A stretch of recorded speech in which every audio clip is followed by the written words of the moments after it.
Welcome to my educational channel విద్యా ఉద్యోగ సమాచారానికి స్వాగతం. Daily GK and current affairs class ఇవాళ 352 వీడియో. మరి చాలా ముఖ్యమైన టాపిక్స్ అయితే కవర్ అవుతున్నాయి.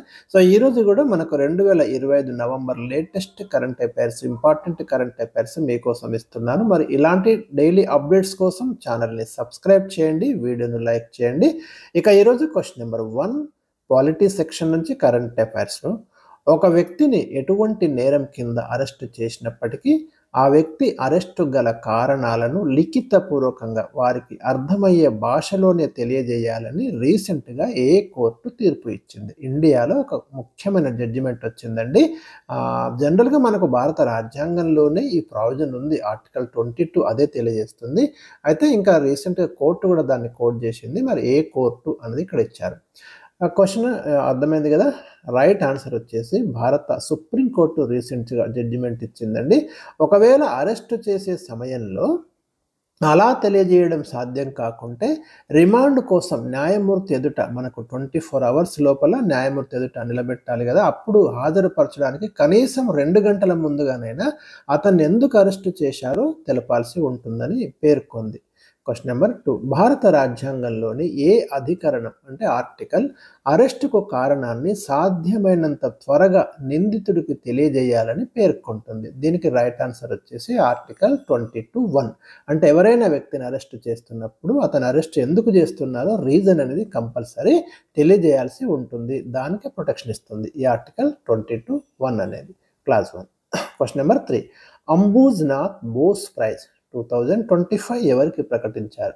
కొత్త పేరండి ఇది, మీరు ఇదివరకు విననటువంటి పేరే. రీసెంట్గా మన హైదరాబాద్కు చెందిన డాక్టర్ నాగేశ్వరరావు, ప్రముఖ గ్యాస్ట్రోఎంట్రాలజిస్ట్ కదా, మనకు చైర్మన్ ఆఫ్ మీకు ఏఐజీ హాస్పిటల్స్ డాక్టర్ నాగేశ్వరరావు అందరికి తెలిసిన వ్యక్తి. మరి రీసెంట్గా అంబుజ్నాథ్ బోస్ ప్రైజ్ వచ్చింది.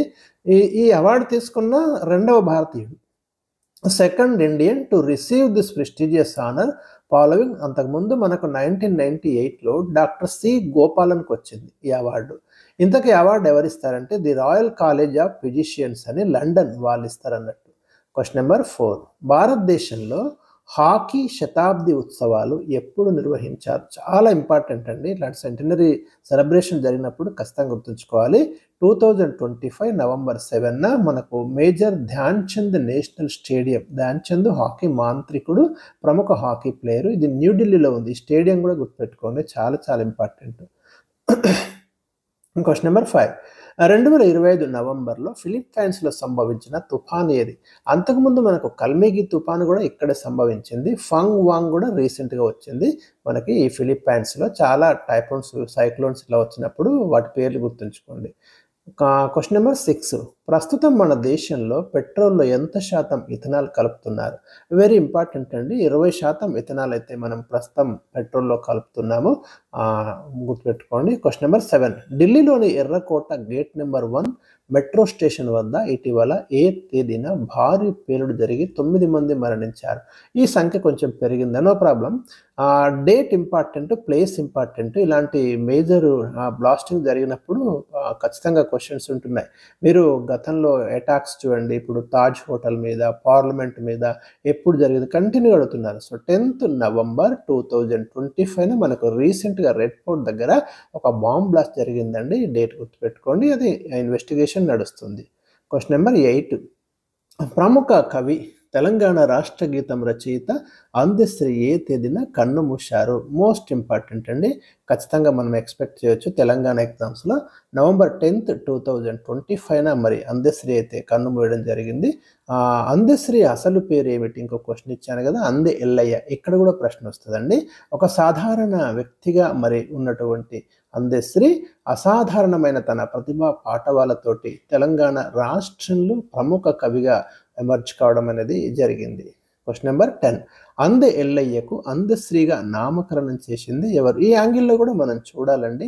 శంకర్ మహారాజ్ అని అందశ్రీ యొక్క గురువుగా పేర్కొంటున్నారు.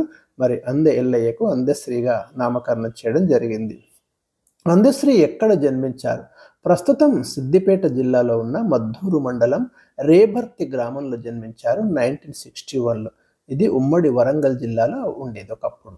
క్వశ్చన్ నెంబర్ 11, అందశ్రీ రచించిన, ఇక్కడ అందశ్రీ అనేది పడాలి, అందశ్రీ రచించిన ప్రముఖ గీతాలేవి? అందరికి తెలుసు తెలంగాణ రాష్ట్ర గీతం, తెలంగాణ ఉద్యమంలో మరి ఊతలుగినటువంటి గీతం జై జై హే తెలంగాణ.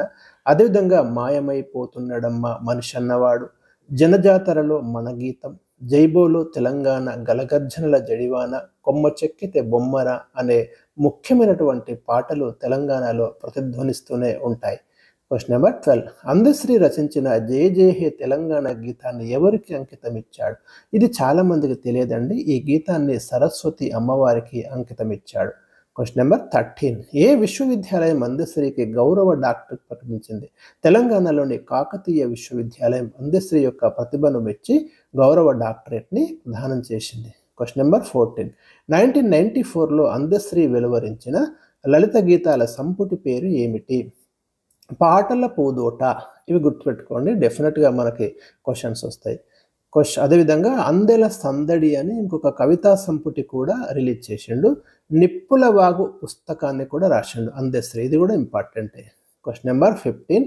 ప్రపంచ ఆక్వాకల్చర్ సదస్సు 2025 నవంబర్ 10వ తేదీన ఎక్కడ మొదలైంది? ఇది హైదరాబాద్లో మొదలైందండి.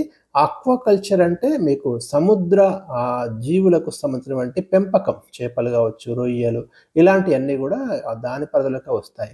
మనకు ఏపీ కల్చర్, ఆక్వాకల్చర్ ఇట్లా ఉంటాయి కదా, టిష్యూ కల్చర్. ఈ ఆక్వాకల్చర్లో జలంలో అంటే నీటిలో ఉండేటటువంటి జీవుల పెంపకానికి సంబంధించినటువంటిది ఆక్వాకల్చర్, ఫిషెస్ కానివ్వండి, ఫ్రాన్స్, ఇవన్నీ కూడా. సో ఇది మనకు ఈరోజు నేను మీకు ఇచ్చినటువంటి ముఖ్యమైన టాప్ 15 కరెంట్ అఫైర్స్. మరి లేటెస్ట్ కరెంట్ అఫైర్స్ కోసం ఛానల్ని సబ్స్క్రైబ్ చేయండి, వీడియోని లైక్ చేయండి. Thank you for watching.